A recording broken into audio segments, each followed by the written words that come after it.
Angkatan Udara Ukraina mengklaim menembak jatuh satu lagi pesawat pembom Su-34 Rusia pada 2 Maret.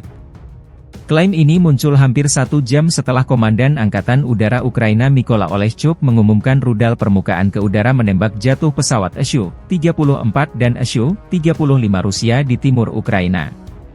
Komando Udara Timur mengonfirmasi jatuhnya pesawat pembom tempur Su-34. Sayangnya hanya satu, tulis AU Ukraina di Telegram. Penghancuran jet tersebut adalah yang terbaru dalam peningkatan jumlah pesawat Rusia yang jatuh baru-baru ini.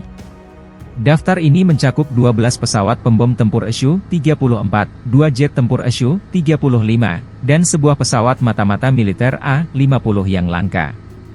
Pesawat A-50 lainnya jatuh sebulan sebelumnya. 3 Su-34 dilaporkan hancur dalam satu hari pada 29 Februari di Ukraina Timur. Pesawat Su-34 lainnya jatuh pagi hari 1 Maret, kata Angkatan Udara.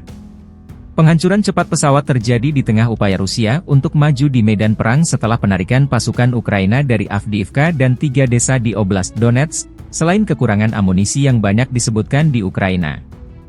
Yuri Ihnat, juru bicara Angkatan Udara, mengatakan bahwa Ukraina sekarang memiliki alat untuk menghancurkan pesawat pada jarak yang cukup jauh, menjelaskan peningkatan yang terjadi baru-baru ini.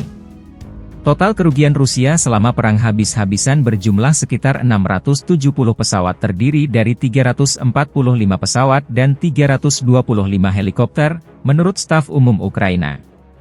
Namun pernyataan resmi staf umum Angkatan Bersenjata Ukraina ini tidak dapat diverifikasi secara independen oleh media.